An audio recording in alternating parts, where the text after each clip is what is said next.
আমার গোলামি করবে না, শয়তানের তাবিদারি করবে, মানব রচিত তৈরি করা মতবাদকে তারা মেনে নেবে। আমি আল্লাহর আদর্শ, আমার রাসূলের আদর্শ, আমি আল্লাহর গোলামি, আমার রাসূলের আদর্শকে যারা মেনে নেবে না, আমি আল্লাহ রাব্বুল আলামিন তাদের বক্ষটাকে ব্যস্ততার মধ্যে ডুবিয়ে দেব। এত পরিশ্রম, বরকত নেই, আছে না নাই প্রিয় ভাইরা? এমন মানুষ কাজ কাম করতেছে, সফলতা নেই, ব্যবসা করতেছে, শুধু লস লস লস, পরীক্ষা দিচ্ছে, পাস করে না, একটা কাজে যাচ্ছে, সফলতা নেই, এত ইনকাম করে এত ইনকাম করে কিন্তু কোনো কিছু জমা করতে পারে না, আছে না নাই? জোরে বলেন ভাইরা। আল্লাহ বলেন আমার ইবাদত থেকে মুখ ফিরাই নিবা, আমি তোমাদের বক্ষটাকে ব্যস্ততায় ডুবাই দেব। তুমি ব্যস্ত থাকবে কিন্তু এখান থেকে প্রকৃত সফলতা তুমি পাবে না। 2 নাম্বার, তুমি আমার ইবাদত ছেড়ে দিবা, আমি আল্লাহর দাসত্ব ছেড়ে দিবা, গোলামি ছেড়ে দিবা, আমি আল্লাহ রাব্বুল আলামিন তোমার দারিদ্রতাকে বাড়িয়ে দেব। কি করব? তাহলে মানুষের যে অভাব অনটন আসে, কোন কোন সময় পরীক্ষা স্বরূপ আসে না নাই? যারা আল্লাহকে ভুলে যায়, আল্লাহর ইবাদত ভুলে যায়, আল্লাহ তাদের দারিদ্রতাকে বাড়িয়ে দেন। তারা যতই দারিদ্রতা থেকে বাঁচার চেষ্টা করুক না কেন, সফলতা আসে না। সম্মানিত সুধী, তাহলে আমাদের চাইতে হবে কি, দুনিয়া নাকি আখেরাত? দুনিয়া পেয়েছেন 2 দিন, আর আখেরাত পেয়ে গেলে চিরকাল, খালিদিনা ফিহা আবাদা। আল্লাহর জান্নাত যদি আপনি আমি পেয়ে যাই, ওই জান্নাত আপনার আমার আমাদের সকলের জন্য স্থায়ী আবাসস্থান হয়ে যাবে। জোরে পড়েন আলহামদুলিল্লাহ। তাহলে দুনিয়ার ক্ষণস্থায়ী জিনিস দিয়ে আপনি আখেরাতের সফলতা কামাই করতে পেরেছে যারা, এরা হলো বুদ্ধিমান। আর যারা এই দুনিয়া পেয়ে আখেরাতকে হারিয়ে ফেলেছে, ওরা হলো বোকা। ওরা কি? আর যারা বলেন ওরা কি? শোনেন, পৃথিবীতে যারা ইমানদার হবে তারা সম্পদ না পাইলে তারা আফসোস করবে না, তাদের গাড়ি বাড়ি না থাকলে তারা আফসোস করবে না, তাদের ব্যাংক ব্যালেন্স না থাকলে তারা আফসোস করবে না, তাদের যশ খ্যাতি ক্ষমতা না থাকলে তারা আফসোস করবে না। কোনো কারণেই যদি তাদের হাত থেকে জান্নাতটা হাত ছাড়া হয়ে যায়, তাদের আফসোসের শেষ থাকবে না। মুমিনের প্রকৃত সফলতা হলো জান্নাত। ঠিক না বে ঠিক? আমরা জান্নাত চাই নাকি চাই না? আরো যারা বলেন জান্নাত যেতে রাজি, কিন্তু আল্লাহর গোলামি করতে রাজি নাই। আছে না নাই প্রিয় ভাইরা? সম্মানিত সুধী, সেই সকল ব্যক্তি যারা দুনিয়ার সব যশ খ্যাতি টাকা পয়সা অর্থ সম্পদ বাদ দিয়ে আল্লাহ সুবহানাহু ওয়া তাআলা, আল্লাহর সুবহানাহু ওয়া তাআলার ভালোবাসাকে প্রাধান্য দিয়েছে, তারা হলেন আল্লাহর রাসূলের সাহাবীগণ। জোরে পড়েন সুবহানাল্লাহ। অর্থ সম্পদ তাদেরকে কাবু করতে পারে নাই। আমরা আলোচনা করছি কোন সূরা থেকে? আরো জোরে বলেন। সূরা কত নম্বর আয়াত? 20 আরো জোরে বলেন। 20। সূরা নাম্বার কত? হ্যাঁ, মাশাআল্লাহ, ঠিক আছে, আপনারা খেয়াল করে শুনতেছেন, আলহামদুলিল্লাহ। আবার আমাকে একটু বলেন, সূরা নাম্বার কত? 42। সূরার নাম কি? সূরা। আয়াত নাম্বার কত? 20। মাশাআল্লাহ। এই আয়াতে রব্বুল আলামিন কি বললেন? মান কানা ইউরিদু হারসাল আখিরাতি নাজিদ লাহু ফি হারসিহি।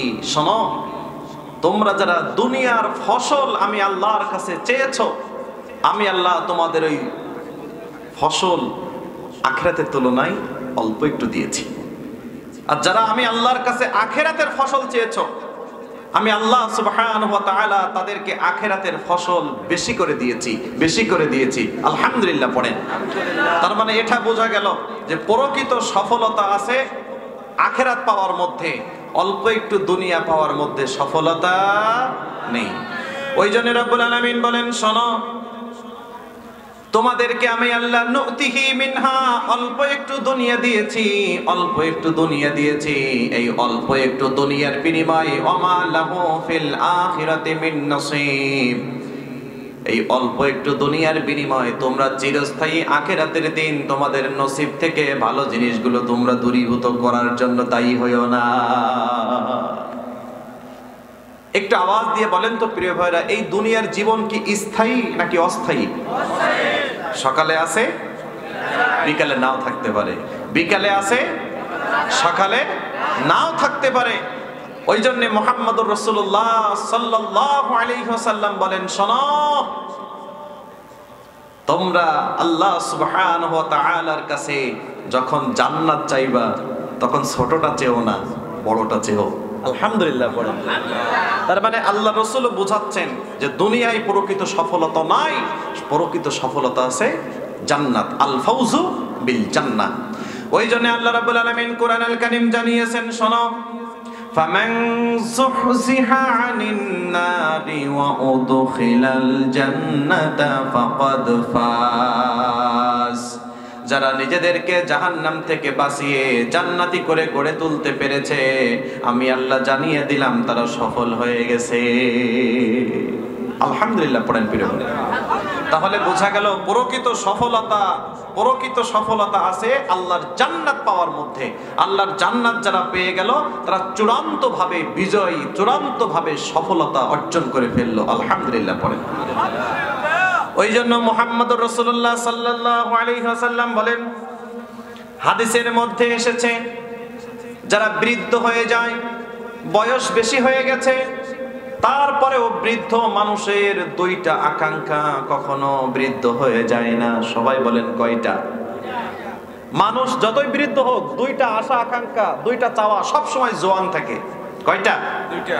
এক, সেটা হলো দুনিয়ার প্রতি ভালোবাসা, দুনিয়া প্রীতি। কি মানুষ বৃদ্ধ হয়ে গেছে, তারপরে দেখবেন একটু অসুস্থ, মাথা যন্ত্রণা হলে আমাকে ডাক্তার দেখা, নাতিপুতির সাথে থাকতে চাই, সন্তানদের সাথে থাকতে চাই, একটু এই দুনিয়াটাকে উপভোগ করতে চাই। অর্থাৎ মানুষ বৃদ্ধ হয়ে যায়, কিন্তু দুনিয়ার প্রতি ভালোবাসা মানুষের বৃদ্ধ হয় না। আর দ্বিতীয় নাম্বার হলো, মানুষ বৃদ্ধ হয়ে যায় ঠিক, কিন্তু মানুষের অধিক পরিমাণ আশা আকাঙ্ক্ষা বৃদ্ধ হয় না। দেখবেন বয়স যত বাড়ে চাহিদাও তত বাড়ে, কমে না। এইটা লাগবে, ওইটা লাগবে, এইটা হলে ভালো, ওইটা হলে ভালো, আছে না নাই? আরো যারা বলেন আছে না নাই? ওই জন্য মানুষ বৃদ্ধ হয়ে যায়, দুনিয়ার প্রতি ভালোবাসা তার বৃদ্ধ হয়ে যায় না। অধিক পরিমাণ আশা আকাঙ্ক্ষা, তার বেশি বেশি চাহিদা কোনোদিন বৃদ্ধ হয়ে যায় না। সম্মানিত সুধী, এই জন্যে দুনিয়ার প্রতি যত লালসা আমাদের কমানো যায়, আখেরাতের প্রতি তত আমাদের কি আকর্ষণ বেড়ে যাবে। আর দুনিয়ার চাইতে আখেরাতের আকর্ষণ যাদের বেশি হয়ে যাবে, আল্লাহ সুবহানাহু ওয়া তাআলার কাছে তারা অনেক অনেক অনেক অনেক প্রিয় হয়ে যাবে। কারণ প্রকৃত পক্ষে সফলতা আছে আখেরাতে, দুনিয়াতে নাই। আল্লাহ রাব্বুল আলামিন বলেন, শোনো, ইয়াউমা ইয়াজমাউকুম লিয়াউমিল জামঈ যালিকা ইয়াউমুত তাগাবুন। চিল্লায়ে পড়েন আল্লাহু আকবার। ওই দিন হবে তোমাদের চূড়ান্ত হার এবং জিতের দিন, যেই দিন আল্লাহ সুবহানাহু ওয়া তাআলা তামাম পৃথিবীর সব মানুষগুলোকে তার সামনে হাজির করবে, কিয়ামতের দিন হাজির করবেন। ওই দিন হবে মানুষের হার এবং জিতের দিন, চূড়ান্ত বিজয়ের দিন, চূড়ান্ত অপমানের দিন, চূড়ান্ত সম্মানের দিন। সুবহানাল্লাহ পড়েন। আল্লাহ রাব্বুল আলামিন যেদিন আদালত স্থাপন করবেন, বিচার কার্য শুরু করবেন, আল্লাহর বিচারে যারা খালাস পেয়ে যাবে তারাই হয়ে যাবে চূড়ান্ত সফল। আর আল্লাহর বিচারে যারা গ্রেফতার হয়ে যাবে, আসামি হয়ে যাবে, তারা হয়ে যাবে চূড়ান্তভাবে ব্যর্থ। জোরে বলেন ঠিক না বেঠিক? এখন আমরা কি আল্লাহর আদালতে ব্যর্থ হতে চাই? দুনিয়ায় আমরা একটু অবমাননা সহ্য করতে পারি, আলহামদুলিল্লাহ। দুনিয়ায় একটু বিপদ আপদ বালা মুসিবত আমাদের উপরে আসে, এটা আমরা পারি। কিন্তু আখেরাতের বিপদ আসলে আপনার আমার পাশে কেউ দাঁড়াবে না। ওই জন্য রাব্বুল আলামিনের হাবিব সাল্লাল্লাহু আলাইহি ওয়াসাল্লাম বলেন, ইযা আহাব্বা আবদি লিকাই আহবাবতু লিকাআহু ওয়া ইযা কারিহা লিকাই কারিহতু লিকাআহু। যারা নাকি আল্লাহ রাব্বুল আলামিনের সাথে সাক্ষাৎ হওয়াকে পছন্দ মনে করে, আল্লাহ রাব্বুল আলামিন তাদের সাথেও সাক্ষাৎ করতে পছন্দ করে।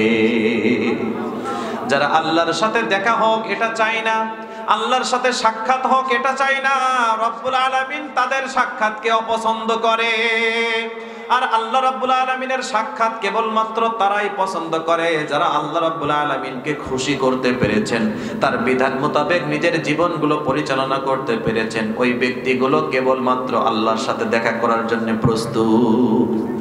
আর যারা দুনিয়া পেয়ে খুশি হয়ে গেছে, খাও দাও ফুর্তি করো, দুনিয়ার মজা নাও, যা ইচ্ছা তা করো, যেখানে ইচ্ছা সেখানে যাও, যেটা খেতে মনে চাই সেটা করো, এই দুনিয়াটাকে যারা ভোগের বিলাসের পণ্য হিসেবে মনে করে নিয়েছে, ওই প্রকৃতির মানুষগুলো আল্লাহর সাথে দেখা করতে চায় না।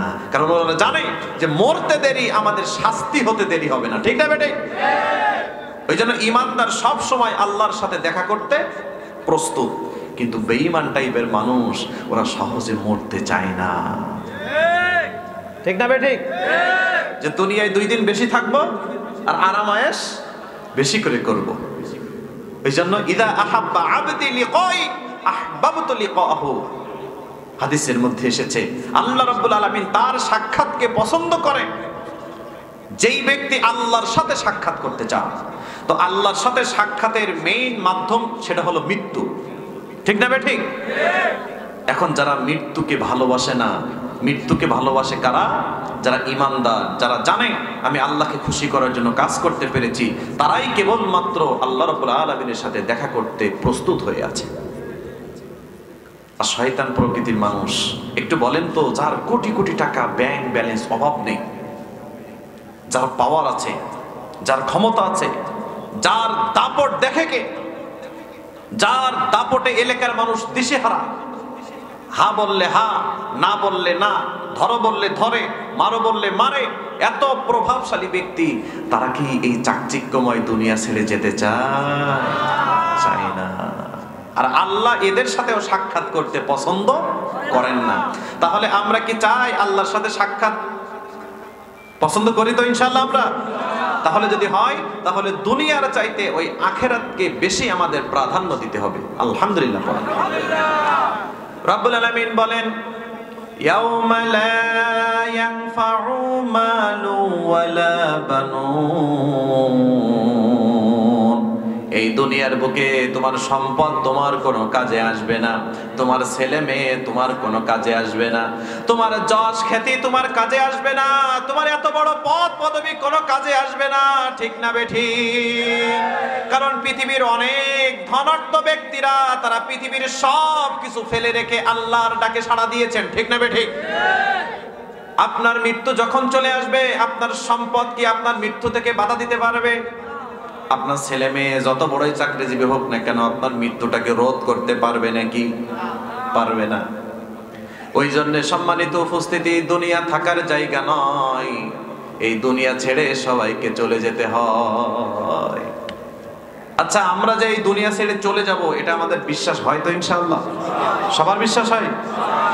কিন্তু কিছু কিছু মানুষ আছে আমাদের মধ্যে, এই দুনিয়া ছেড়ে চলে যেতে হবে এটাকে তারা বিশ্বাস করে না। তারা কি বলে? ইযা মিতনা ওয়া কুননা তুরাবান ওয়া ইযামা আ ইন্না লামাবউসুন। জোরে জোরে পড়েন নাউযুবিল্লাহ। বলে ইযা মিতনা, যখন আমরা মারা যাব, অকুন্না তুরাবা, আমরা মাটির সাথে মিশে যাব, আ ইন্না লামাবউসুন, আমাদের কোনো উঠাউঠি লাগবে না, আমাদের কোনো কবর নেই, আমাদের কোনো হাসর নেই, আমাদের কোনো মিজান নেই, আমাদের কোনো ফুলসিরাত নেই। আমরা জান্নাত জাহান্নাম বিশ্বাস করি না, আল্লাহর বিচার ময়দান বিশ্বাস করি না। যারা আল্লাহর বিচারকে বিশ্বাস করে না, জান্নাত জাহান্নাম কবরের শাস্তিকে বিশ্বাস করে না, এই কপাল পোড়ারাই কেবলমাত্র ইসলাম আর কোরআনের বিরোধিতা করে। জোরে বলেন ঠিক না বেঠে? যদি তারা আল্লাহ রাব্বুল আলামিনকে মানতেন, আল্লাহর কাছে যে হিসাব দিতে হবে এটাকে বিশ্বাস করতেন, তাহলে তারা কোনোভাবেই ইসলাম আর কোরআনকে প্রতিপক্ষ বানাতে পারতো না। কি বলেন আপনারা? আমার কথা কি রাগ করতেছেন প্রিয় ভাইরা? তাহলে মানুষ বৃদ্ধ হয়ে গেলেও মানুষের কয়টা জিনিস বৃদ্ধ হয় না? দুইটা। একটা হলো দুনিয়ার প্রতি ভালোবাসা, আর একটা হলো বেশি বেশি পাওয়ার আশা আকাঙ্ক্ষা। সবাই চায় একটু বেশি হলেই ভালো, একটু বেশি হলেই ভালো, বেশি হলেই ভালো। অল্পতে খুশি খুব কম মানুষই হয়, ঠিক না বে ঠিক? সম্মানিত সুধী, ওই জন্য রব্বুল আলামিন বলেন যে তুমি দুনিয়া চাইছো, তোমাকে একটু দেব। কতটুকু? নুক্তিহি মিনহা, একটু, হয়তো অল্প একটু শক্তি, অল্প একটু পদ পদবী, 2 দিনের ক্ষমতা, 5 দিনের ক্ষমতা, কিছু টাকা, কিছু পয়সা, কিছু গাড়ি, কিছু বাড়ি। হুয়া খায়রুম মিম্মা ইয়াজমাউন, কিন্তু এগুলো তোমার প্রকৃত সফলতার মান। ক্ষমতাশীল ধরে রাখতে পারে নাই, আবু জেহেল ক্ষমতাসীন ধরে রাখতে পারে নাই, আবু লাহাব ক্ষমতাসীন ধরে রাখতে পারে নাই। সুতরাং ক্ষমতা স্থায়ী হয় না। আগামীতে যত জালেম আর অহংকারীদের জন্ম হবে, তাদের ক্ষমতা স্থায়ী হবে না, ক্ষণস্থায়ী। এই ক্ষমতা নিয়ে যারা মানুষের উপরে নির্যাতন আর জুলুম করবে, তাদের প্রত্যেকটা জুলুমের খেসারা আল্লাহর আদালতে দিতে হবে। চিল্লায় বলেন ঠিক না বেঠে? সম্মানিত সুধী, তাহলে বোঝা গেল যে আল্লাহ একটু দেন, 10 বছর পরে দেন, 10 বছর দেন, 10 বছর পরে আবার বলে সব এখানে থাকা যাবে না, যা। ঠিক না ভাই? ঠিক তাই নাকি? আল্লাহর আদেশ ছাড়া কে ক্ষমতা থেকে যাইতে পারে? তাই তো হাজার হাজার লাখ লাখ আলেম ওলামা কিছু করতে পারে না। ভাই ওরা কিছু পারলো না, এই ছোট্ট ছোট্ট বাচ্চারা কি করবে? আল্লাহ বলেন এই ছোট্ট ছোট্ট বাচ্চাদের মাধ্যমে তোমাকে আমি সাইজ করব, এটা আমি আল্লাহর সিদ্ধান্ত।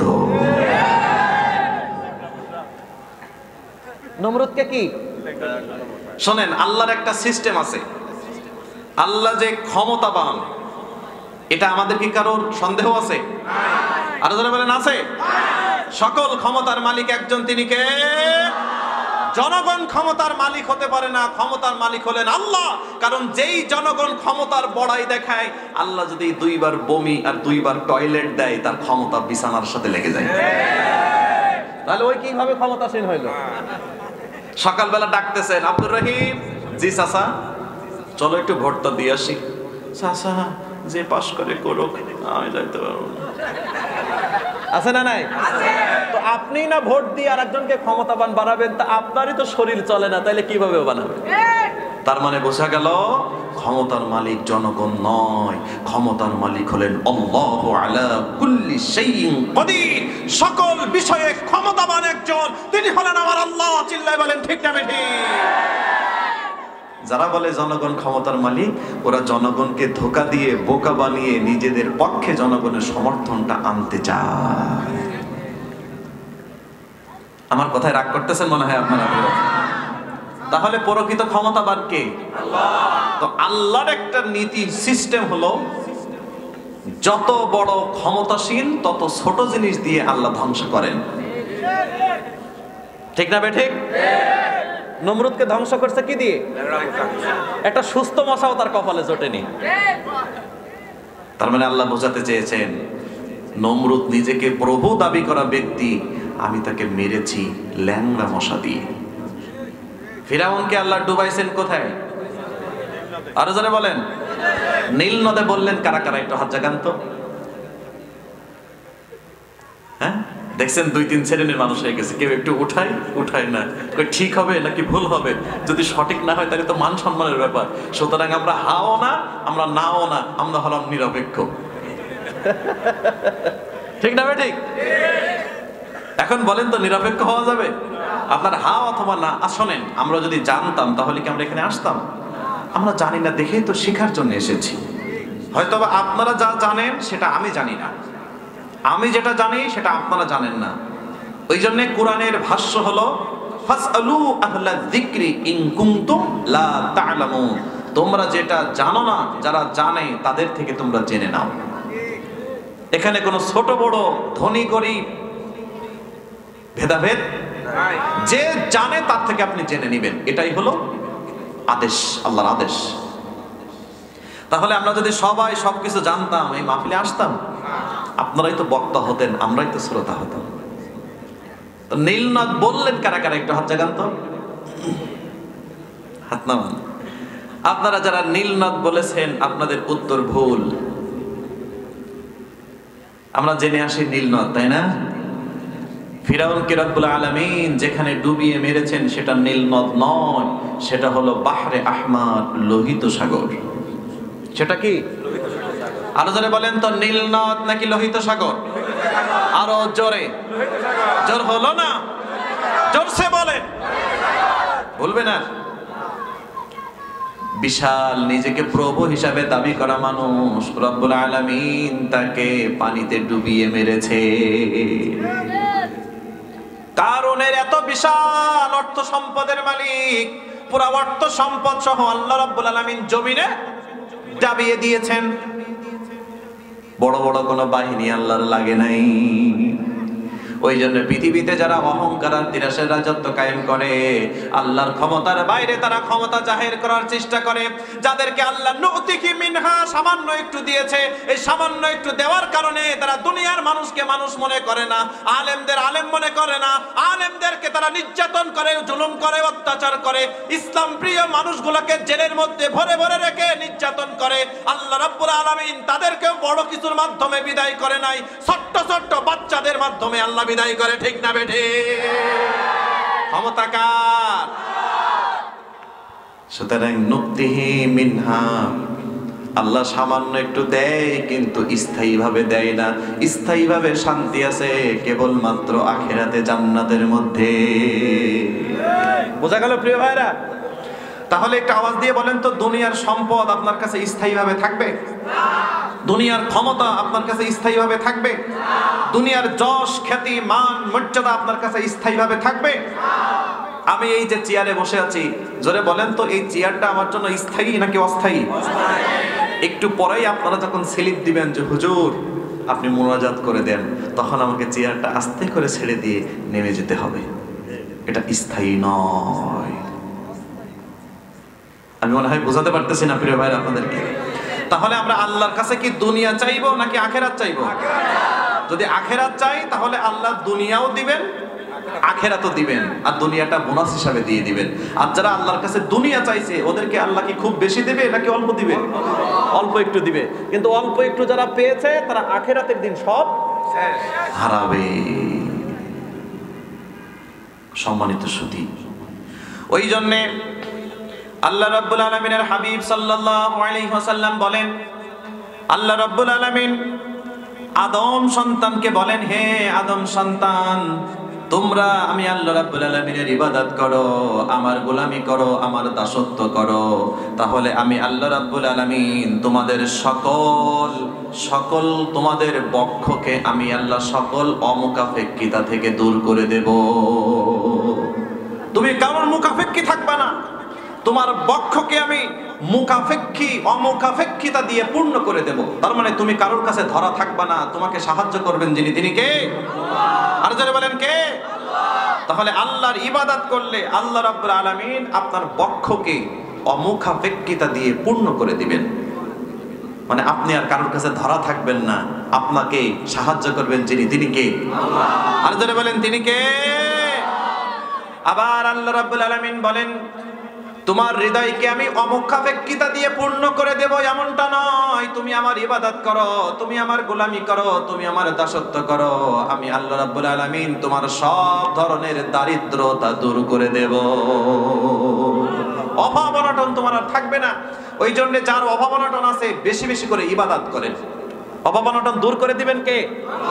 বিপদে পড়েছেন আল্লাহকে ডাকেন, মুসিবতে পড়েছেন ইবাদত বাড়িয়ে দেন। আপনার আয় রোজগারে বরকত হয় না, আপনি নামাজ বাড়িয়ে দেন, আল্লাহর কাছে সাহায্য চান। আপনি রাতের বেলায় উঠে কাইমানুবাক্যে আল্লাহর কাছে ফরিয়াদ করেন।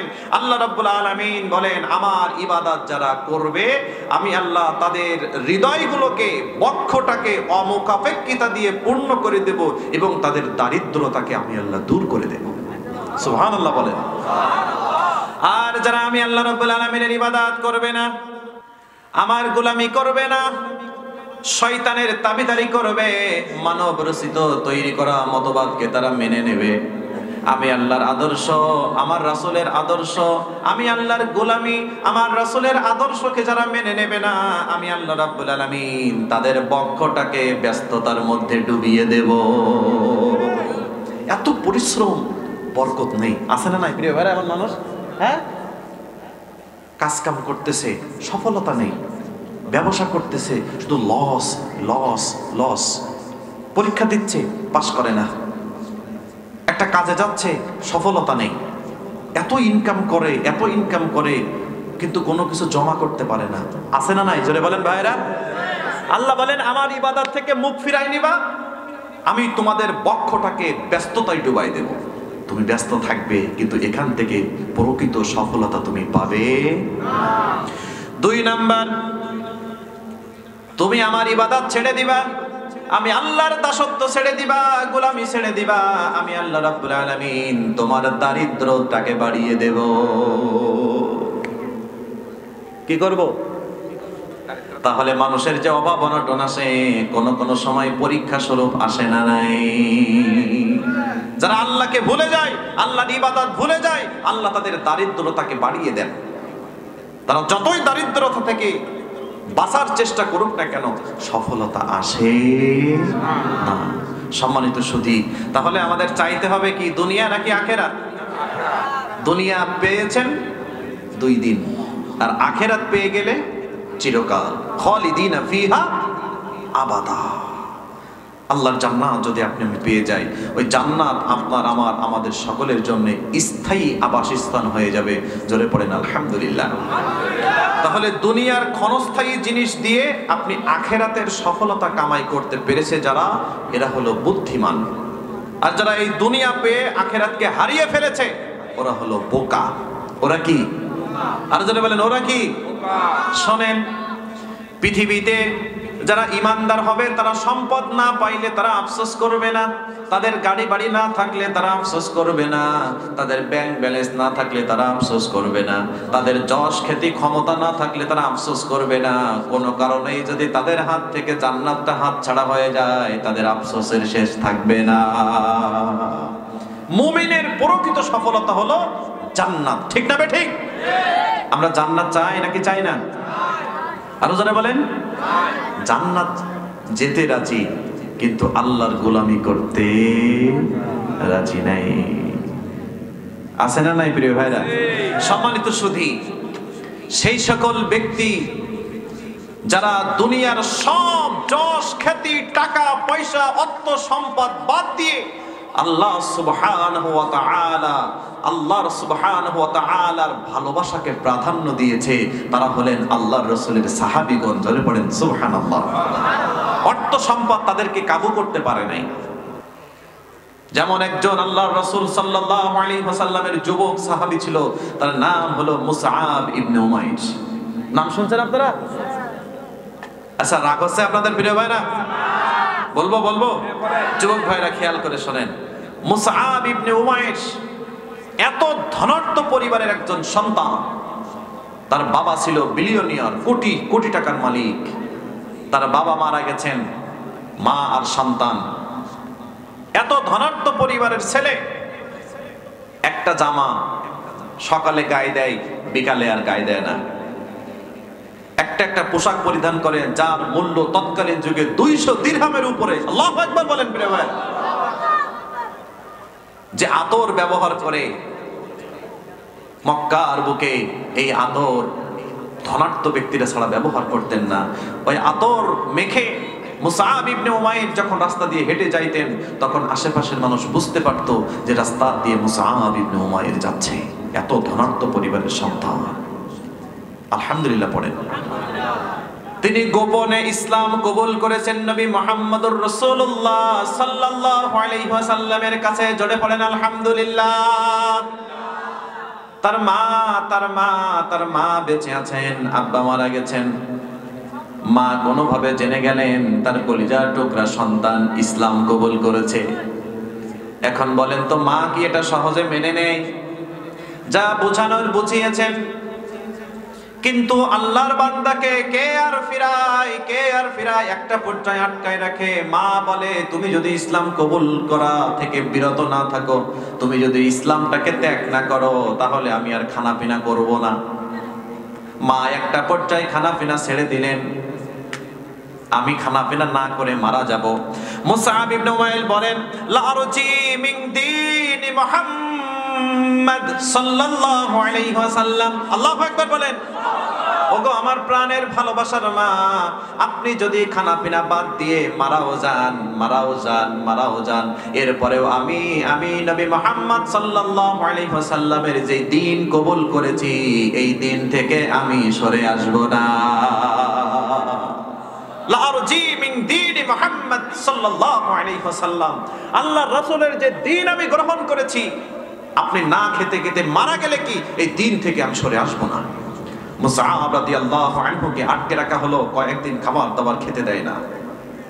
এক পর্যায়ে তাকে ছেড়ে দিলেন, নবী মুহাম্মদ রাসূলুল্লাহ সাল্লাল্লাহু আলাইহি ওয়াসাল্লামের দরবারে চলে গেলেন। আলহামদুলিল্লাহ। মুসআব ইবনে উমাইর রাদিয়াল্লাহু আনহুকে আল্লাহর রাসূলের কয়েকজন সাহাবীর সাথে মক্কা থেকে মদিনায় পাঠালেন। স্মার্ট যুবক, দেখতে সুদর্শন যুবক।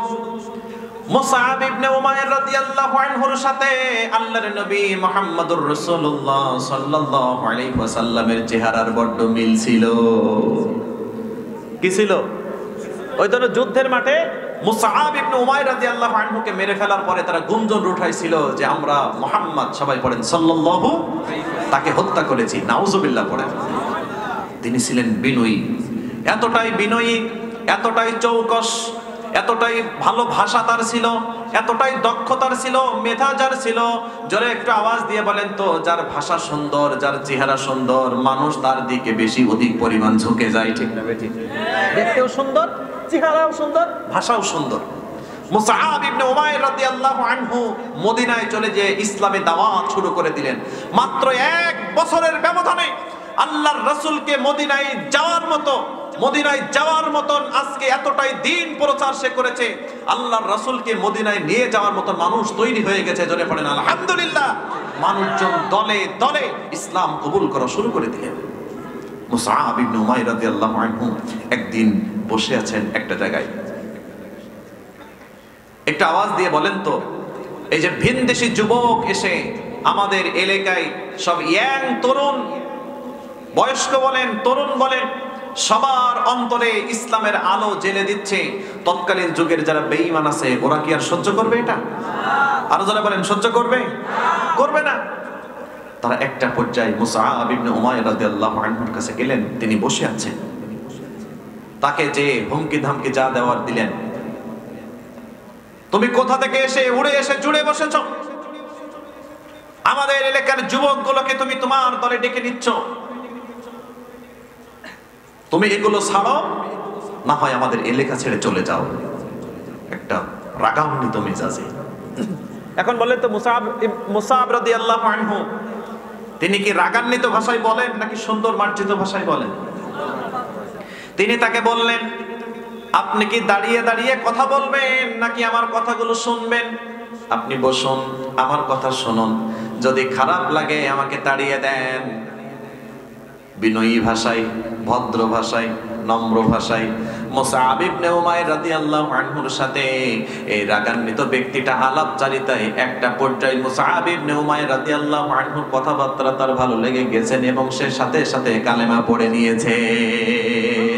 সবাই বলেন আমার সাথে, আশহাদু আল্লা ইলাহা ইল্লাল্লাহু ওয়া আশহাদু আন্না মুহাম্মাদান আবদুহু ওয়া রাসূলুহু সাল্লাল্লাহু।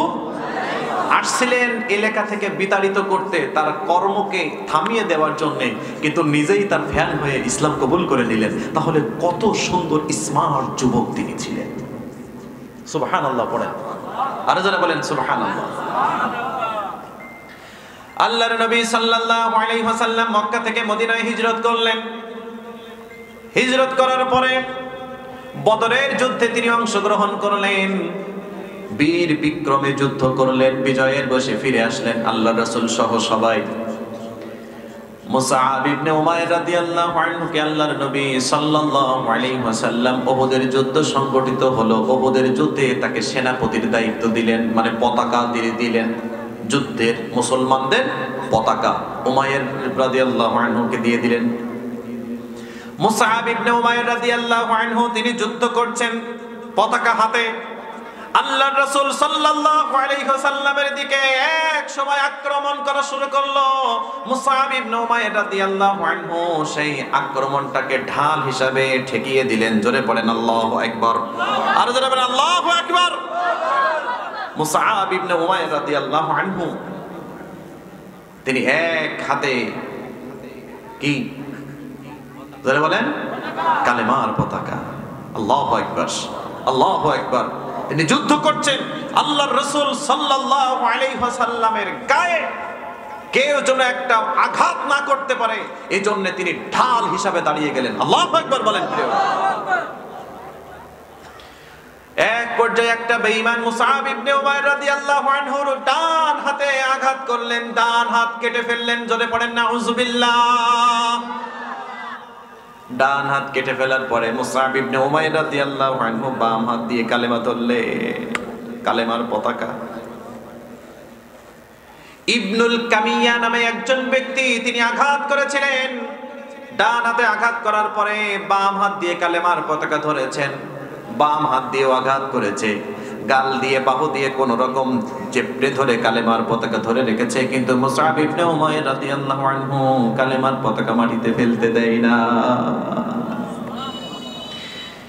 এক পর্যায়ে দূর থেকে ইবনুল কামিয়া তিনি একটা বর্ষা নিক্ষেপ করলেন। বর্ষা নিক্ষেপ করে আল্লাহর বান্দা মুসআব ইবনে উমাইর রাদিয়াল্লাহু আনহু এই বর্ষার আঘাতে শাহাদাত বরণ করলেন, মাটিতে লুটিয়ে পড়লেন। আল্লাহর বান্দা মুসআব ইবনে উমাইর রাদিয়াল্লাহু আনহু শাহাদাত বরণ করলেন। মুহাম্মদুর রাসূলুল্লাহ সাল্লাল্লাহু আলাইহি ওয়াসাল্লামের এই যুদ্ধে তার দাঁত ভেঙে গিয়েছিল, ঠিক না ঠিক? হ্যাঁ, এরপরে মুহাম্মদুর রাসূলুল্লাহ সাল্লাল্লাহু আলাইহি ওয়াসাল্লাম সবার খোঁজ খবর নিচ্ছেন, কে কোথায় কি অবস্থায় আছে। আল্লাহর হাবিব সাল্লাল্লাহু আলাইহি ওয়াসাল্লাম একটা পর্যায়ে খবর নিলেন মুসআবের কথা, মুসআব কোথায় কি অবস্থা। সাহাবীরা বললেন, ওগো আল্লাহর নবী মুহাম্মদুর রাসূলুল্লাহ সাল্লাল্লাহু আলাইহি ওয়াসাল্লামকে তারা খবর দিলেন মুসআব ইবনে উমাইর আমাদের ভাই তো শাহাদাত বরণ করেছে।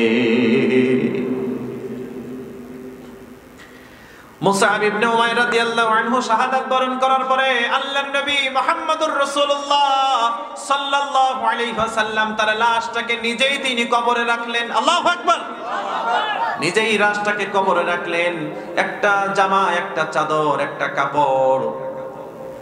আল্লাহর নবী সাল্লাল্লাহু আলাইহি ওয়াসাল্লাম বলেন মুসআবের পাটা ঢেকে দাও। কাপড়টা টান দিলে পাটা ঢেকে মাথাটা আলগা হয়ে যায়, যদি মাথাটা ঢেকতে চায় পাটা আলগা হয়ে যায়। আল্লাহর নবী সাল্লাল্লাহু আলাইহি ওয়াসাল্লাম বললেন তোমরা কাপড় দিয়ে মুসআবের মাথাটা ঢেকে দাও আর লতা পাতা দিয়ে তার পাটা ঢেকে দাও। সবাই তো কান্না করছেন, এই সেই মুসআব যে একটা গেঞ্জি দুইবার পরতো না, সকালে পরলে বিকালে পরতো না, 200 দিরহামের পোশাক পরতো, এত দামি দামি আতর ব্যবহার করত, কিন্তু ইসলামকে ভালোবেসে, আল্লাহর রাসূলকে ভালোবেসে, আখিরাতকে ভালোবেসে, আল্লাহর খুশি করার জন্য, আল্লাহর খুশি অর্জনের জন্য সব সম্পদ, টাকা পয়সা, এত যশ খ্যাতি ত্যাগ করেছে, কিন্তু ইসলামকে ত্যাগ করে নাই, ঠিক না বেঠিক? সব ত্যাগ করেছে। এত দামি লাইফ লিড করা বাদ দিয়ে কে এই কষ্টের মধ্যে আসতে চাই বলেন তো? ইযা আহাব্বা আবদি লিকাই আহবাবতু লিকাহু ওয়া ইযা কারিহা লিকাই কারিহতু লিকাহু। আমি আল্লাহর সাথে তারা সাক্ষাৎ করতে চেয়েছে, আমি আল্লাহও তাদের সাক্ষাৎ পছন্দ করেছি। সুবহানাল্লাহ। আল্লাহু আকবার। আল্লাহর নবী মুহাম্মদ রাসূলুল্লাহ সাল্লাল্লাহু আলাইহি ওয়াসাল্লাম সাহাবীরা কান্না করছেন, তোমরা কান্না করো না, মুসআবকে যতটুকু সম্মান করার আল্লাহ ততটুকু সম্মান নিশ্চয়ই করবেন। আলহামদুলিল্লাহ পড়েন, আর যারা বলেন আলহামদুলিল্লাহ। সম্মানিত সুধী, ইসলামের জন্য তাদের ত্যাগ আছে না নাই? অল্প নাকি বেশি? প্রিয় ভাইরা, এই মুসআব ইবনে উমাইর রাদিয়াল্লাহু আনহুর আদর্শ যদি যুবকরা ধারণ করতে পারে, তাহলে এই যুবকরা কখনো ইসলামের বিরুদ্ধে যারা অবস্থান নেয় ওই সকল বেঈমান নেতাদের পিছনে ছুটে ছুটে তাদের জীবনগুলো ধ্বংস করবে না, ঠিক না বেটি? যেই নেতারা মদ নিষিদ্ধ করার কথা বলে আবার কিছু কিছু মানুষকে দিয়ে মদের চালান পার করায়, এই যুবকরা তাদের ঢাকানায় কখনো ঢুকবে না। চিল্লাই বলেন ঠিক না বেঠিক? যারা নিজেরা মাদকের বিরুদ্ধে বলে, যারা নিজেরা সন্ত্রাসের বিরুদ্ধে বলে, আবার সেই সন্ত্রাস নিজেরা কায়েম করে, এই যুবকরা যদি মুসআব ইবনে উমাইরের আদর্শ লালন করে, তাহলে ওই বেঈমান নেতাদের থেকে তাদের নিজেদের গুটিয়ে তারা আল্লাহর প্রেমে নিজেদেরকে উৎসর্গ করবে। ঠিক না বেঠিক? সম্মানিত সুধী, একটু আওয়াজ দিয়ে বলেন, এই ইসলামের জন্য তাদের ত্যাগ, এই অবদান আপনি আমি বলতে পারবো? হ্যাঁ সম্মানিত সুধী, এতটাই আল্লাহর প্রিয় তারা হয়েছে। ঘর ছেড়েছেন, বাড়ি ছেড়েছেন, টাকা পয়সা ছেড়েছেন, মা ছেড়েছেন, একটা মাত্র কাপড়, সেই কাপড়টা নিয়ে আল্লাহ রাসূলের কাছে চলে গেছে। যুদ্ধের ময়দান, শাহাদাত বরণ করেছে, পূর্ণাঙ্গ কাফন দিবেন, সেই কাপড়টা নাই, মাথা ঢেকলে পা বের হয়ে যায়, পা ঢেকলে মাথা বের হয়ে যায়। এটাই হলো ইসলামের জন্য তাদের অবদান। এরা আল্লাহকে কি খুশি করতে পারেনি? তাহলে বলেন, মান কানা ইউরিদু হারসাল আখিরাতি নাজিদ লাহু ফি হারসিহি ওয়া মান কানা ইউরিদু হারসাদ দুনিয়া নু'তিহি মিনহা ওয়া মা লাহু ফিল আখিরাতি মিন নসীব। আল্লাহু আকবার বলেন।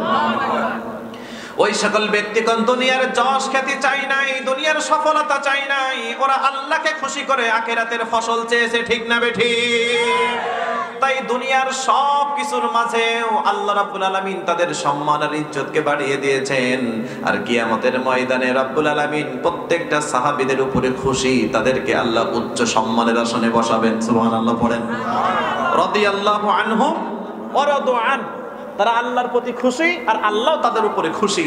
আর আল্লাহ যাদের উপরে খুশি, নিশ্চয়ই আল্লাহ রাব্বুল আলামিন তাদেরকে জান্নাতের সর্বোচ্চ আসন দান করবেন। যারা বলেন ঠিক না বেঠিক? তারা এই দুনিয়াকে ত্যাগ করেছে আখিরাতকে পাওয়ার জন্য। আলহামদুলিল্লাহ পড়েন প্রিয় ভাই, আর যারা বলেন আলহামদুলিল্লাহ। সম্মানিত সুধী, আর একজন সাহাবী, তিনি সব মাল সামানা, তার যত অর্জিত সম্পদ সব আল্লাহর রাসূলের কথা শুনে, আল্লাহর রাসূলের কথা শুনে হিজরত করতে যে সব কুরাইশদেরকে দিয়ে তিনি আল্লাহর রাসূলের ডাকে সাড়া দিয়েছেন। সুবহানাল্লাহ বলেন। আর যারা বলেন সুবহানাল্লাহ। তার নাম হলো সুহাইব রুমি রাদিয়াল্লাহু। আর যারা বলেন, আল্লাহর নবী সাল্লাল্লাহু আলাইহি ওয়াসাল্লাম সাহাবীদেরকে বললেন, তোমরা মক্কা থেকে হিজরত করে মদিনায় আসো। হিজরত করার জন্য আল্লাহর রাসূল সাল্লাল্লাহু আলাইহি ওয়াসাল্লাম তাদেরকে আদেশ করলেন আল্লাহ রাব্বুল আলামিনের নির্দেশে। সুহাইব রুমি রাদিয়াল্লাহু আনহু, তিনি আল্লাহর রাসূল সাল্লাল্লাহু আলাইহি ওয়াসাল্লামের কথা শুনে তিনি রোম হতে মক্কায় এসেছিলেন। রোম হতে মক্কায় এসে তিনি সেখানে ব্যবসা বাণিজ্য করতেন। সেখানে তার একটা অবস্থান তৈরি হয়ে গেছে, অনেক সম্পদের মালিকও তিনি সেখানে হয়ে গেছেন। ব্যবসায়ী মানুষ, চৌকস মানুষ, অনেক সম্পদের মালিক হয়েছেন। এই সম্পদ সবকিছু রেখে আল্লাহর রাসূল সাল্লাল্লাহু আলাইহি ওয়াসাল্লামের আদেশ বাস্তবায়ন করার জন্য সে মক্কা থেকে মদিনায় চলে যাচ্ছে। কিছুদূর দূরে যাওয়ার পরে কুরাইশদের একটা দল তারা তাকে আটকালো। সুহাইব রাদিয়াল্লাহু আনহুকে আটকিয়ে বলল, শোনো, তুমি ভিনদেশ থেকে এসে এখানে তুমি বসতি স্থাপন করেছো, সম্পদ কামিয়েছো, এগুলো নিয়ে তোমাকে আমরা যেতে দেব না। এই কথা বলার সাথে সাথে তিনি সওয়ার থেকে নামলেন। তিনি সওয়ার থেকে নেমে তার যে তীর রাখা তুনি, এইটাকে নামিয়ে ওদেরকে বললেন, শোনো, তোমরা জানো আমি সুহাইব, আমার তীর লক্ষ্যভ্রষ্ট হয় না। আমার যতগুলো তীর আছে সকল তীরগুলোকে আমি ব্যবহার করব। আর তোমরা ভালো করে জানো আমার এই তীর মিস হয় না। আমার তীর শেষ হয়ে যাবে, আমার তীর শেষ হয়ে গেলে আমার কাছে যে তলোয়ার আছে, এই তলোয়ার দিয়ে আমি তোমাদের বিরুদ্ধে লড়বো। যখন আমার তলোয়ারও শেষ হয়ে যাবে, এরপরে তোমরা আমার যা করবা করিও। কিন্তু এত সহজে আমাকে বাধা দিও না। আলহামদুলিল্লাহ বলেন প্রিয় ভাইরা। তিনি সওয়ার থেকে নেমে তার তুনিরে থাকা তীরগুলো তাদেরকে বললেন, দেখালেন, শোনো আমাকে ঠেকাতে এসো না। তিনি বললেন, শোনো আমি তো চলে যাচ্ছি, আমার যে মালগুলো আছে, যে সম্পদগুলো আছে, এই সম্পদগুলো যদি আমি তোমাদেরকে দিয়ে যাই তাহলে তোমরা কি আমাকে আটকাবা নাকি? তোমরা কি আমাকে যেতে দিবা? ওই কুরাইশরা বললেন, শোনো তোমার যে সম্পদগুলো আছে ওই সম্পদগুলো যদি তুমি আমাদেরকে দিয়ে দাও তাহলে আমরা তোমাকে যেতে দেব। এখন বলেন তো আল্লাহর রাসূলের আদেশ আগে নাকি সম্পদ আগে? আরো যারা বলেন, আল্লাহর রাসূলের আদেশ আগে নাকি সম্পদ আগে? সাহাবীরা তো এমন ঈমানের অধিকারী, তারা আল্লাহর রাসূলের আদেশ বাস্তবায়ন করতে যে নিজের সুখ শান্তি তো বিসর্জন দিয়ে, এমন কি আল্লাহর রাসূলের রক্ত দিয়ে পর্যন্ত তারা লড়ে যায়, কিন্তু তারা বাতিলের কাছে মাথা নত করে না। জোরে বলেন ঠিক না বেঠে?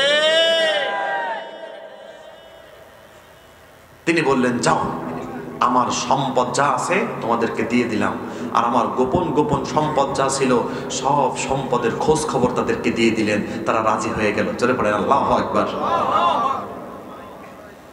সুহাইব রাদিয়াল্লাহু আনহু সকল সম্পদগুলো কুরাইশদেরকে দিয়ে তিনি মদিনায় চলে গেলেন। বিশ্ব নবী সাল্লাল্লাহু আলাইহি ওয়াসাল্লামের কাছে যে তিনি সব ঘটনাগুলো খুলে বললেন, ওগো আল্লাহর নবী, আমি যখন মক্কা থেকে মদিনায় আপনার কাছে হিজরত করছিলাম তখন আমার সাথে এই এই ঘটনাগুলো ঘটেছে। সুহাইব রাদিয়াল্লাহু আনহুর কথা শুনে মুহাম্মদুর রাসূলুল্লাহ সাল্লাল্লাহু আলাইহি ওয়াসাল্লাম দুইবার বললেন, রবিহা সুহাইব, রবিহা সুহাইব, ও সুহাইব, ও সুহাইব, তুমি বড্ড লাভবান হয়ে গেছো, তুমি বড্ড লাভবান হয়ে গেছো। জোরে পড়েন সুবহানাল্লাহ। আল্লাহ রাব্বুল আলামিন তার এই ঘটনার পরিপ্রেক্ষিতে কোরআনের আয়াত নাজিল করেছেন, ওয়া মিনান নাসি মান ইয়াশরি নাফসাহু ইবতিগা মারদাতিল্লাহ ওয়াল্লাহু রাউফুম বিল ইবাদ। জোরে জোরে পড়েন আল্লাহু আকবার। ওয়া মিনান নাস, ও নবী, মানুষের মধ্যে এমন কিছু মানুষ আছে মাইয়াশরি নাফসাহু ইবতিগা মারদাতিল্লাহ, যারা আল্লাহর খুশির জন্য তাদের সহায় সম্পদ যা কিছু আছে সব কিছুকে তারা বিক্রি করে দেয়, কিন্তু আল্লাহর খুশিকে তারা হাতছাড়া করতে রাজি হয় না।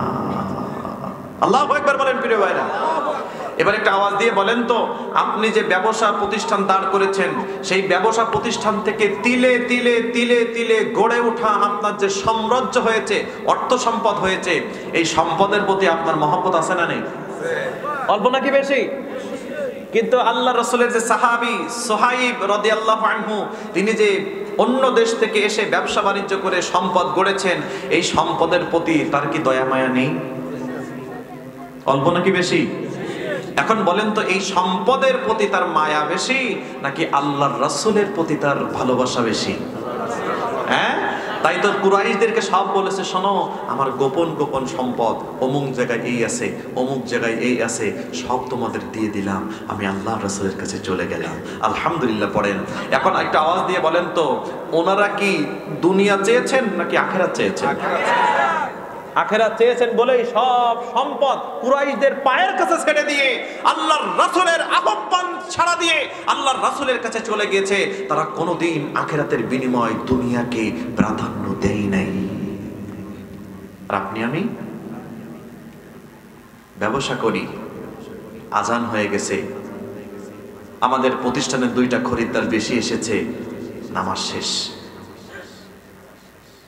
আছে না নাই প্রিয় ভাইরা? জোরে বলেন। তাহলে আপনার কাছে আখিরাতের মূল্য বেশি হয়েছে নাকি দুনিয়ার মূল্য? আরো জোরে বলেন। আল্লাহ রাব্বুল আলামিন বলেন, শোনো ওই সকল ব্যক্তিগুলো আল্লাহকে খুশি করার জন্য নিজকে বিক্রি করে দিয়েছে। মাইয়াশরি নাফসাহু ইবতিগা মারদাতিল্লাহ, আল্লাহ খুশির জন্য নিজেকে কি করেছে? বিক্রি করে দিয়েছে। কার কাছে? আরো জোরে বলেন, কার কাছে? তাদের নিজেদের ইচ্ছাকে আর নিজেদের কাছে রাখে নাই, নিজেদের সম্পদগুলো, নিজেদের ভোগ বিলাসগুলো তারা কাজে লাগাতে চায় নাই। তারা নিজেদের সব কিছুকে কুরবানি করে দিয়েছে একমাত্র আল্লাহর খুশির জন্য, আখিরাতে শান্তির জন্য। আর আল্লাহ রাব্বুল আলামিন তাদের এই কবুল, তাদের এই দান, তাদের এই ত্যাগটাকে কবুল করে নিয়ে আল্লাহ তাদেরকে বলেছেন, আমি তোমাদের উপরে খুশি। আলহামদুলিল্লাহ পড়েন, আরো জোরে বলেন আলহামদুলিল্লাহ। সম্মানিত সুধী, এবার একটু আওয়াজ দিয়ে বলেন তো, আমাদের কি এই দুনিয়ায় শেষ নাকি আখিরাত আছে? আরো জোরে বলেন। হিসাব কার কাছে? জোরে বলেন। বিচারক কে আর সাক্ষ্যদাতা কে? বিচারক হলেন আল্লাহ আর সাক্ষ্যদাতা হলেন নবী মুহাম্মদুর রাসূলুল্লাহ সাল্লাল্লাহু আলাইহি ওয়াসাল্লাম। একদিন আল্লাহর নবী সাল্লাল্লাহু আলাইহি ওয়াসাল্লাম আব্দুল্লাহ ইবনে মাসউদ রাদিয়াল্লাহু আনহুকে বলছেন, ও আব্দুল্লাহ, ইকরা আলাইয়াল কুরআন, তুমি আমাকে একটু কোরআন তেলাওয়াত করে শোনাও। আব্দুল্লাহ ইবনে মাসউদ রাদিয়াল্লাহু আনহু বললেন, ও আল্লাহর নবী সাল্লাল্লাহু আলাইহি ওয়াসাল্লাম, আমি আপনাকে কোরআন শোনাবো, অথচ কোরআন তো আপনার উপরে নাজিল হয়েছে। কোরআন কার উপরে নাজিল করেছেন? আল্লাহ নবী মুহাম্মদ সাল্লাল্লাহু আলাইহি ওয়াসাল্লামের উপরে। শিক্ষকের সামনে ছাত্র দুর্বল। তারপরে আল্লাহর হাবিব সাল্লাল্লাহু আলাইহি ওয়াসাল্লাম তাকে সাহস যোগাবার জন্য বলেন, ও আব্দুল্লাহ, তুমি কোরআন তেলাওয়াত করো, আমি নবী মুহাম্মদ সাল্লাল্লাহু আলাইহি ওয়াসাল্লাম তোমার কণ্ঠের কোরআন তেলাওয়াত বড় পছন্দ করি। আল্লাহ সুবহানাহু ওয়া তাআলা যে আয়াত নাজিল করলেন, যে সূরা পাঠিয়েছেন, সূরা নাজিল করেছেন, কোরআনুল কারীম দিয়েছেন নবীর উপরে, সেই কোরআনুল কারীম থেকে আব্দুল্লাহ ইবনে মাসউদ রাদিয়াল্লাহু আনহু এবার সূরাতুন নিসা তেলাওয়াত করছেন। জোরে বলেন কোন সূরা? সূরাতুন নিসা তিনি তেলাওয়াত করলেন। তেলাওয়াত করতে করতে যখন 41 নম্বর আয়াতে এসে থামলেন, ফাকাইফা ইযা জিনা মিন কুল্লি উম্মাতিন বিশাহীদ ওয়া জিনা বিকা আলা হাউলাই শাহীদা। সূরাতুন নিসার 41 নম্বর আয়াত যখন আব্দুল্লাহ ইবনে মাসউদ রাদিয়াল্লাহু আনহু তেলাওয়াত করলেন, তিনি রাসূলুল্লাহ সাল্লাল্লাহু আলাইহি ওয়াসাল্লামের দিকে তাকিয়ে দেখলেন আল্লাহর হাবিব সাল্লাল্লাহু আলাইহি ওয়াসাল্লামের দু চোখ বেয়ে বেয়ে পানি পড়ছে। আল্লাহু আকবার বলেন। আব্দুল্লাহ ইবনে মাসউদ রাদিয়াল্লাহু আনহু বলেন, ও আল্লাহর নবী, আপনি আমাকে কোরআন তেলাওয়াত করতে বললেন, আমি কোরআন তেলাওয়াত করছি, আপনি কেন কান্না করছেন তো নবী? মুহাম্মদুর রাসূলুল্লাহ সাল্লাল্লাহু আলাইহি ওয়াসাল্লাম বললেন, শোনো আব্দুল্লাহ, আল্লাহ রাব্বুল আলামিন জানিয়েছেন, আল্লাহ রাব্বুল আলামিন কিয়ামতের দিন, যেই দিন তিনি বিচারকের আসনে বসবেন, প্রত্যেকটা কওমদের মধ্যে যাদেরকে পথ নির্দেশক হিসাবে, নবী রাসূল হিসাবে পাঠিয়েছেন, কিয়ামতের ময়দানে রব্বুল আলামিন তাদের জাতিদের মাঝে তাদেরকে সাক্ষ্যদাতা হিসাবে দাঁড় করাবে। আর আমি নবী মুহাম্মদ সাল্লাল্লাহু আলাইহি ওয়াসাল্লাম, আমার উম্মতে মুহাম্মাদি, আমার এই উম্মতের জন্য কিয়ামতের ময়দানে আমার এই উম্মতের বিরুদ্ধে আল্লাহর রাব্বুল আলামিন আমাকে সাক্ষ্যদাতা হিসাবে দাঁড় করাবে। আমার উম্মতের বিরুদ্ধে আমাকে সাক্ষী দিতে হবে, এই কথা চিন্তা করে আল্লাহর রাসূল কান্না করছে। আল্লাহু আকবার বলেন প্রিয় ভাই। তাহলে বিচারক কে? আল্লাহ। আর যারা বলেন বিচারক কে? সাক্ষী দিবেন কে? নবী মুহাম্মদ রাসূলুল্লাহ সাল্লাল্লাহু আলাইহি ওয়াসাল্লাম। এবার একটা আওয়াজ দিয়ে বলেন তো, যেই দিন আল্লাহ বিচারক হবেন, আল্লাহর রাসূল সাক্ষ্যদাতা হবেন, ওই দিন কি কোনো মিথ্যা সাক্ষ্য চলবে? কোনো অন্যায় বিচার চলবে? কোনো দলদারি দেখে বিচার চলবে? দুনিয়ার মানুষ যেমন নিজের দলের মানুষ অপরাধ করলে অপরাধ হিসাবে গণ্য করে না, কিন্তু বিরোধী দল অপরাধ না করলেও তাদের নামে ডজন ডজন মামলা দিয়ে দেয়। চিল্লাই বলেন ঠিক না বেঠিক? নিজের দলের মানুষ অপরাধ করলে মওকুফ, আর বিরোধী দল অপরাধ না করলেও তাদের নির্বিচারে ফাঁসির কাস্টে ঝুলানো হয়। চিল্লাই বলেন ঠিক না বেঠিক? ওই দিন প্রত্যেকটা হিসাব, প্রত্যেকটা বিচার যারা ন্যায় বিচারকে ধুলোর সাথে মিশাই দিয়ে নিজেদের আধিপত্য বিস্তার করবার জন্য, নিজেদের দলের জন্য, নিজেদের খুশির সুবিধার জন্য যারা বিচার কার্য পরিচালনা করেছে, প্রত্যেকটা বিচার আল্লাহর কাঠগড়ায় সুষ্ঠু বিচার সেই দিন দিতে হবে। জোরে বলেন ঠিক না বেঠিক? আল্লাহর কাছে প্রত্যেকটা বিচার নিরপেক্ষ বিচার হবে। ওই দিন বোঝা যাবে কারা অপরাধী আর কারা অপরাধী না।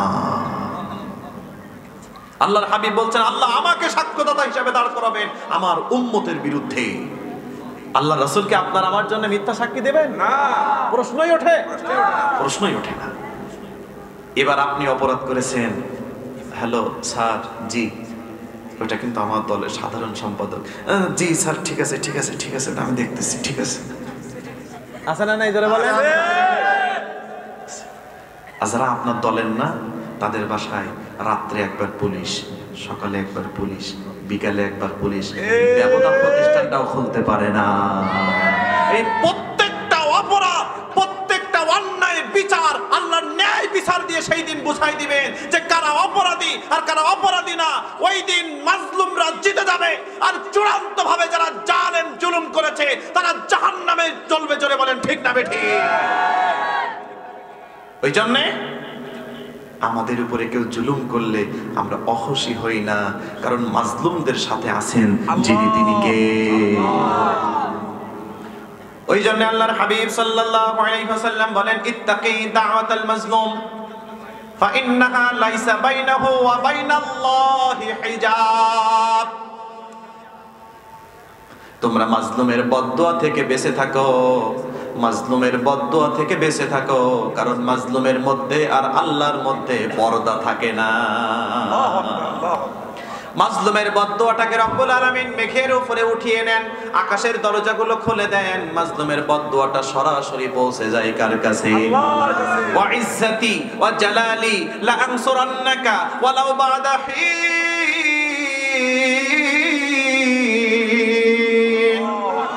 আল্লাহ রাব্বুল আলামিন জানান, শোনো, আমার জালালিয়াতের কসম, আমার সম্মানের কসম, আমার বড়ত্বের কসম, আমি অবশ্যই মাজলুমদের দোয়া কবুল করব। হতে পারে ওয়ালাউ বা'দা হিন, একটু দেরি, 2 দিন, 1 দিন, 5 দিন, 10 বছর, 15 বছর, কিন্তু মাজলুমের দোয়া কবুল হবেই হবে। আলহামদুলিল্লাহ পড়ে, আলহামদুলিল্লাহ। ওয়ালাউ বা'দা হিন, একটু দেরি হতে পারে কিন্তু কবুল হবেই হবে। আল্লাহু আকবার। হবে নাকি হবে না? হবে। সম্মানিত সাথী, এবার একটা আওয়াজ দিয়ে বলেন তো, যারা এই দুনিয়া চেয়েছে তারা ঠকেছে নাকি জিতেছে? আর যারা আখিরাত চেয়েছে তারা জিতেছে নাকি ঠকেছে?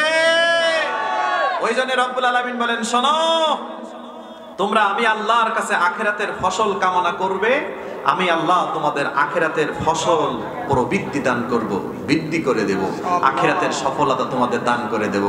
আর আল্লাহর কাছে যারা আখিরাত চায় তারা দুনিয়াও পায়, আখিরাতও পায়। ছোট্ট একটা উদাহরণ দিই, আপনাদের এলাকায় মসজিদে এসি আছে না? আছে। দেখবেন চৈত্র মাস, বৈশাখ মাস, যখন প্রখর রোদের দিন, ওই দিন দেখবেন যে জুম্মার নামাজ পড়তে যাওয়ার আগে মানুষ আগে ভাগে করে একটু ওই এসি লাগানো রুমের মধ্যে যাওয়ার চেষ্টা করে, ঠিক না? মনে করে না একটা জুম্মার দিন খুতবাটা শুনবো, একটু আরামেই শুনি। এবার একটা আওয়াজ দিয়ে বলেন তো, মসজিদে আগে গেলে সওয়াব আছে না নাই? আছে। প্রথম কাতারে বসলে ফজিলত আছে না নাই? আছে। এবার যারা প্রথম কাতারে বসার নিয়ত করে যায়, সওয়াব অর্জন করার নিয়তে আগে আগে মসজিদে যায়, ওরা কি এসির বাতাস পাবে না? পাবে। হ্যাঁ, পাবে। বরঞ্চ এই ব্যক্তির চাইতে উনি বেশি পাবেন, কারণ এসি গুলো সামনেই লাগানো থাকে। শুধু নিয়তের ভিন্নতা। ওই ব্যক্তি আগে গেছেন এসির বাতাস খাইতে, আর ইনি আগে গেছেন বেশি সওয়াব অর্জন করতে, তাই সওয়াবও পাইছে, এসির বাতাসও পাইছে। আর যারা শুধু এসির বাতাসের জন্য গেছে, ওরা একটু অল্প সময়ের জন্য এসির বাতাস পাইছে, কিন্তু আল্লাহর খুশি অর্জন করতে পারে নাই। ওই জন্য আল্লাহ বলছেন, শোনো, যারা আমি আল্লাহর কাছে আখিরাতের সফলতা চাইবে, ওদেরকে আমি আখিরাতেও সফল বানিয়ে দেব, দুনিয়াতেও দান করব। সুবহানাল্লাহ, সুবহানাল্লাহ। ওই জন্য আল্লাহ রাব্বুল আলামিন যাদের জীবনগুলোকে কবুল করেছে তারা জেলখানার মধ্যেও সম্মান পায়, আর যাদের জীবন কবুল হয়নি তারা ক্ষমতায় থেকেও সম্মান পায় না। যারা বলেন তো জেলখানায় থেকে জনপ্রিয়তা বেড়েছে এমন একজন ব্যক্তির নাম বলেন তো? আল্লামা সাঈদী। আল্লাহু আকবার। এই ব্যক্তিটা মারা গেলে 2 ফোঁটা চোখের পানি ফেলেছেন কারা কারা, একটু হাত জাগান তো। আল্লাহু আকবার, আল্লাহু আকবার। আলহামদুলিল্লাহ, হাত নামান।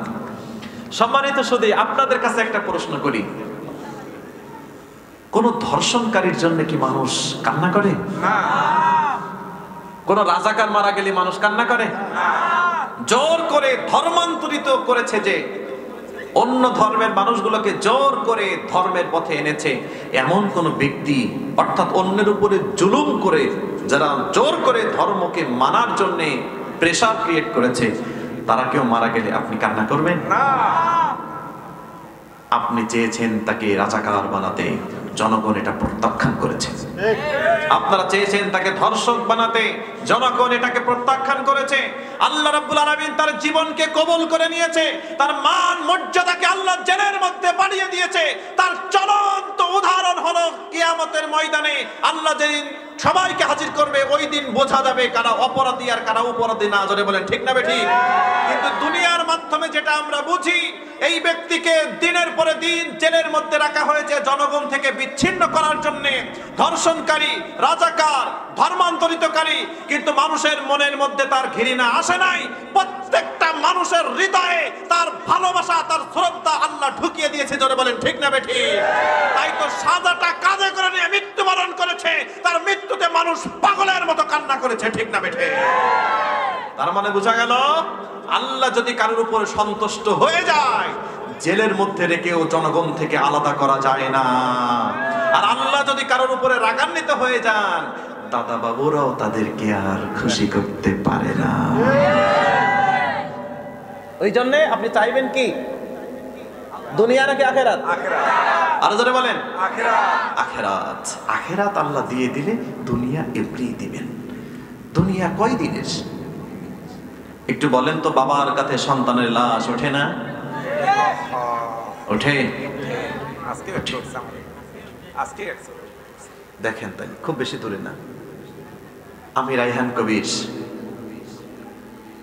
আপনি আব্দুর রহিম, আব্দুল সাত্তার, আব্দুল জব্বার, আপনি আশা করতেছেন আমি দুনিয়ায় এত বছর থাকবো, প্ল্যান প্রোগ্রাম সাজাচ্ছেন।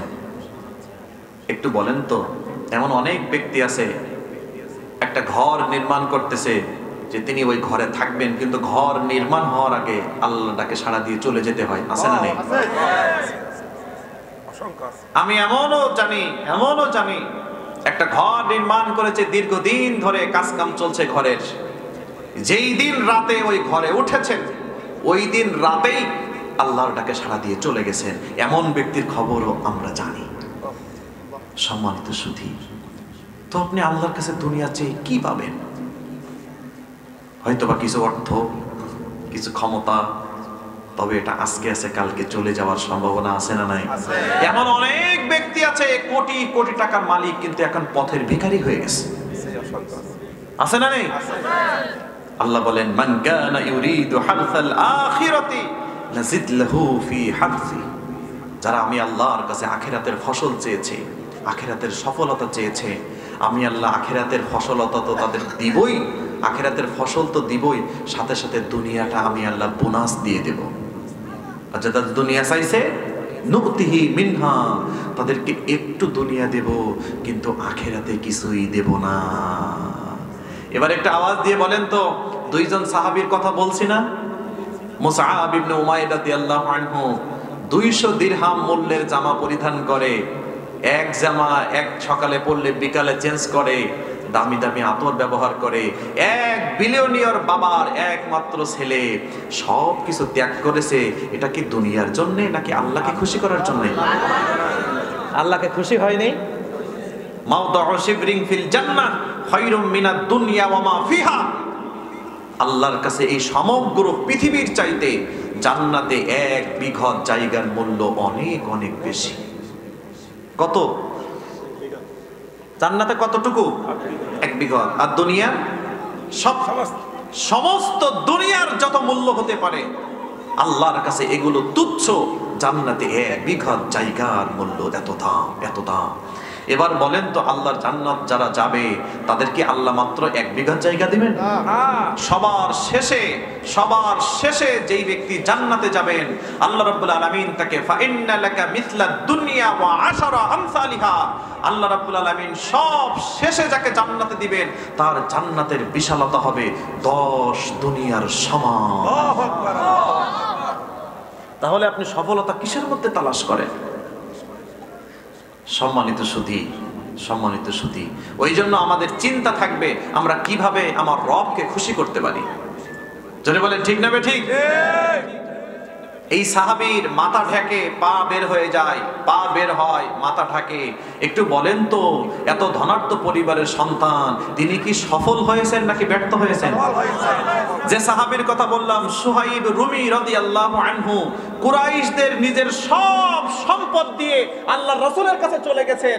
আল্লাহর রাসূল নিজেই বলেছেন, রবিহা সুহাইব, সুহাইব তুমি বড্ড কল্যাণ অর্জন করেছো, তুমি বড্ড লাভবান হয়েছো। তাহলে আল্লাহর রাসূল যাকে বলেন যে তুমি লাভবান, একটু বলেন তো ওই ব্যক্তি কি ঠকলো নাকি জিতলো? জিতলো। মাশাআল্লাহ। সুতরাং আমরা আল্লাহর কাছে চাইবো, আল্লাহ তুমি আমাদেরকে আখিরাতের সফলতা দাও। ওই জন্য আল্লাহর হাবিব সাল্লাল্লাহু আলাইহি ওয়াসাল্লাম দোয়া করতেন, আল্লাহুম্মা ইন্নী আসআলুকা ইলমান নাফিআ, আল্লাহ তুমি আমাদেরকে উপকারী ইলম দাও, অর্থাৎ যেই জ্ঞানটা অর্জন করতে পারলে তোমাকে খুশি করা যায়। ঠিক না ঠিক? ডাক্তার ইঞ্জিনিয়ার হন, সমস্যা নাই, কিন্তু এই জ্ঞানের মধ্যে যদি আল্লাহ রাব্বুল আলামিনের ভয় করার জ্ঞান না থাকে, তাহলে ডাক্তার হয়ে ও হবে কসাই, ইঞ্জিনিয়ার হয়ে রডের পরিবর্তে বাঁশ ব্যবহার করবে। ঠিক না বেটে? দেখবেন ব্রিজ একটা করেছে, উদ্বোধন হওয়ার আগেই ভেঙে গেছে। আছে না নাই যারা বলেন? কেন? কারণ তার মেধা আছে, কিন্তু এই মেধাটা হলো মানুষকে ক্ষতি করার মেধা, উপকারের মেধা না।